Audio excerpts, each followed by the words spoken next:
You know what I never questioned for the longest time? I just assumed that if you wanted to build something that could take a hit, you reached for the hardest, thickest wood you could find. Oak, maple, maybe even hickory. That was my whole philosophy. Thicker is tougher. Harder is better. Then I started reading about how the Vikings built their shields, and I hit a wall, because everything they did was the opposite of what I would have done. They used soft wood, thin planks. Some of these shields were barely 3/4 of an inch thick, and they were stopping axes, not decorative wall hanger axes, real full-weight battle axes swung by men who did that for a living. Once I understood why their approach worked, it changed how I think about wood, impact, and what strength actually means. Today, I'm going to walk you through exactly how they built these shields and the physics behind why soft and thin beats hard and thick. Plus, stick around to the end because I will show you a rawhide trick they used that you can apply in your own shop to make composite wood projects tougher than you ever thought possible. Let us get into it. The Viking round shield is one of the most well-engineered impact-resistant objects ever built from wood. And what makes it worth studying is not the history alone. It is the thinking behind it. These builders solved a problem that most of us would approach completely wrong, and they did it with simple materials and a deep understanding of how wood behaves under force. So let me give you some context on who was actually building these shields and what they were dealing with. The Viking Age runs roughly from the late 700s to the mid-1000s. During that stretch, Norse warriors used round wooden shields as their primary defensive tool. We know a lot about how these were built because of actual archaeological finds. The most famous is the Gokstad ship burial in Norway, dated to around 900. They pulled 64 shields off that ship, and when researchers examined them, they found construction details that surprised a lot of people. These were not thick slabs of hardwood bolted together. They were thin planks of lightweight wood, butted edge to edge, with an iron boss in the center and rawhide or leather covering parts of the surface. The whole design philosophy came down to one idea. Do not try to resist the force. Absorb it, trap it. Let the shield take damage in a controlled way, so the man behind it does not. This was not guesswork. The Norse lived in a world where combat was close range, fast, and brutal.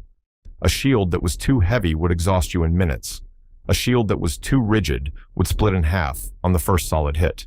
They needed something light enough to move quickly and tough enough to survive repeated impacts without catastrophic failure. And that is exactly what they built. Now, let me show you how they did it, starting with the wood. The first thing that surprised me was the species they chose. The Gokstad shields were made from what Europeans call limewood, which is the same species we know in North America as basswood or American linden. If you have ever worked with basswood, you know it is one of the softest hardwoods you can buy. It carves like butter. It dents if you look at it wrong. And that is exactly why they used it. Here is the physics. When a hard axe edge hits a hard, dense wood like oak, the energy has nowhere to go. The wood resists, resists, resists, and then it splits catastrophically along the grain. You get a clean crack right through the board. But when that same axe hits basswood, something completely different happens. The soft fibers compress and deform around the blade. Instead of splitting cleanly, the wood grabs the edge. It absorbs the energy by crushing locally rather than fracturing globally. Think of it this way. If you swing a hatchet into a block of oak, it bites in and splits. If you swing that same hatchet into a block of basswood, it bites in and stops. The wood closes around it. You actually have to wiggle the blade to pull it free. That grabbing effect is not a flaw. That is the entire design. Basswood also weighs almost nothing compared to oak. The specific gravity of basswood is around 0.32. Red oak is about 0.63.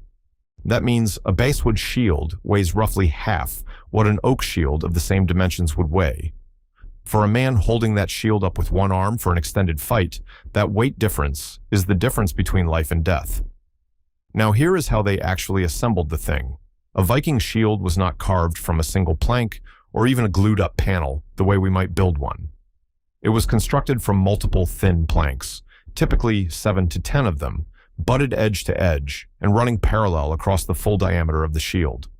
Most shields were about 30 to 36 inches across. Each plank was roughly 3 to 4 inches wide and somewhere between 1/2 inch and 3/4 of an inch thick. Some were even thinner toward the edges, tapered down to maybe 3/8 of an inch. The planks were not glued the way we would glue a tabletop. They were held together primarily by the handle that ran across the back, by the iron boss riveted through the center, and by the rawhide or leather covering on the face. This is important because it means each plank could flex and move slightly independent of its neighbors. When an axe hits one plank, the force does not transfer rigidly into every adjacent plank the way it would in a solid glued panel. The impact stays somewhat localized. 1 or 2 planks might crack or deform, but the rest of the shield stays intact. This is controlled, localized failure, and it is brilliant. Instead of building one monolithic structure that either holds or breaks, they built a system of individual components that can sacrifice themselves one at a time while the overall shield keeps functioning. You might lose a section of your shield during a fight, but you still have a shield. By the way, if you are enjoying learning about these shipwright methods, I put together something I think you will really appreciate. It is called Secrets of the Shipyard, and it covers 16 chapters of Viking and naval carpentry techniques that most woodworkers have never seen. 150 pages of real hands-on knowledge. You can grab your copy by scanning the QR code on screen, or just use the first link in the description. All right, let us keep going. Now, the center of the shield is where things get really clever. The Vikings cut a hole right through the middle of the planks, roughly 5 to 6 inches across. Over that hole, on the front face, they riveted a dome-shaped iron boss called an umbo. Behind the hole, running horizontally across the back, they mounted a wooden handle, usually carved from a harder wood like ash or oak. Your hand sits inside that hollow dome, gripping the handle, completely protected by the iron boss. This center grip design means you are holding the shield like a punch. You can rotate it in any direction instantly. You can shove it forward into an opponent. You can angle it to deflect a blow at the last moment. It is an active, dynamic tool, not a wall you hide behind. On top of this wooden structure, they applied rawhide, sometimes full coverage, sometimes just over the face, and almost always around the rim.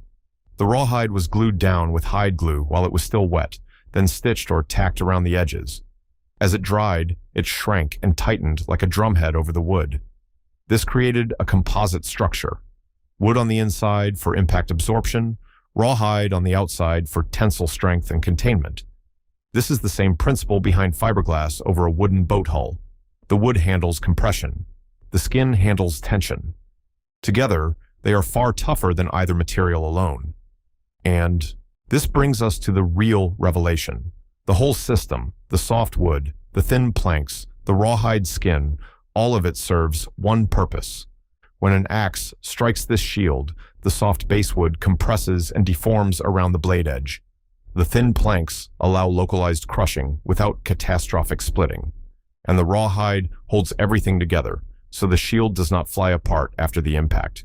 The result is that the attacker's weapon gets momentarily trapped, not permanently stuck, but grabbed for just a fraction of a second. In a fast-moving fight, that fraction of a second is enormous. While your opponent is pulling his axe free, you are already countering. The shield is not trying to be an immovable wall. It is an energy-absorbing trap that turns your enemy's best strike into a disadvantage. This is designed failure. The shield is meant to take damage. It is meant to deform. And that deformation is what makes it work. Here is the part that really changed my thinking. These shields were disposable. A Viking warrior expected to go through multiple shields in a single battle. Sagas describe men calling for a fresh shield when their first one was too damaged to use. They did not mourn the loss. It was built into the plan. This completely inverts how most of us think about building. We want our projects to last forever. We over-engineer, overbuild, and choose the hardest materials we can find. But the Vikings looked at their shields and asked a different question. What does this object need to do, and for how long does it need to do it? The answer was absorb impacts and protect a man for one fight, maybe two. That is it. So they optimized for exactly that purpose. Light enough to use aggressively, tough enough to survive repeated hits. cheap enough to replace without hesitation. There is a lesson in that for every woodworker. Not everything needs to be an heirloom. Sometimes, the best design is the one that does its job perfectly and then gets replaced. Let me share some patterns I have noticed in my own work that this tradition exposed. No judgment here. I did all of these for decades. The first pattern is reaching for the hardest species available whenever a project needs to handle impact or stress. I always assumed harder meant tougher. But hardwoods split, softwoods absorb. The Vikings understood that the ability to deform without fracturing is more valuable than raw hardness when impact resistance is the goal. The second pattern is building everything as thick as possible. More material, more strength, right? Not necessarily. Those thin basewood planks worked because thinness allowed flex and localized failure. A thicker shield would have been heavier, slower, and more likely to split catastrophically from a hard blow rather than absorbing it gracefully. The third pattern is relying entirely on wood and ignoring composite construction. Most of us glue up a panel and call it done. The Vikings added rawhide over wood, creating a composite that was dramatically tougher than either material alone. That principle applies to modern projects too. A layer of canvas or linen glued over a wooden surface with hide glue creates remarkable impact resistance. The fourth pattern is building for permanence when the application calls for expendability. Sometimes, the smartest thing you can build is something that does its job brilliantly and then gets replaced. Shop jigs, work-holding fixtures, even certain outdoor projects benefit from this mindset. Design for purpose, not for forever. The good news is, once you see these patterns for what they are, you start making better design decisions on every project. Now, for that bonus tip I promised at the beginning. This one is practical, and you can try it this weekend. When the Vikings applied rawhide to their shields, they soaked it in water first until it was completely pliable. Then they glued it down wet using hide glue, stretched it tight, and tacked or stitched the edges. As the rawhide dried over the next day or two, it shrank dramatically, sometimes pulling in by 5 to 8%. That shrinkage created an incredibly tight, pre-tensioned skin over the wood, almost like a drumhead. That tension is what gave the composite its real strength. You can use this same principle on small projects. Take a piece of rawhide, soak it overnight, apply hot hide glue to a wooden surface, stretch the rawhide over it, and clamp or tack the edges. When it dries, you will not believe how rigid and tough that surface becomes. I have used this on shop mallet heads and on the faces of wooden tool totes that take a beating. It is like adding a suit of armor to your project using materials that cost almost nothing. Now, if this kind of traditional shipwright knowledge is something you want to keep learning from, I have written a guide called Secrets of the Shipyard.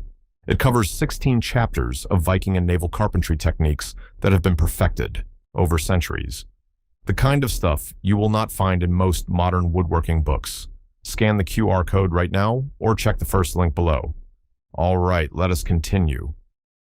Listen, I went into this thinking the Vikings were just tough guys with axes. Turns out they were also brilliant engineers who understood wood, force, and composite construction better than most of us give them credit for. Take what works from their approach and bring it into your shop. You do not need to build a shield, but you can sure build smarter. Thanks for watching, and I will see you on the next one.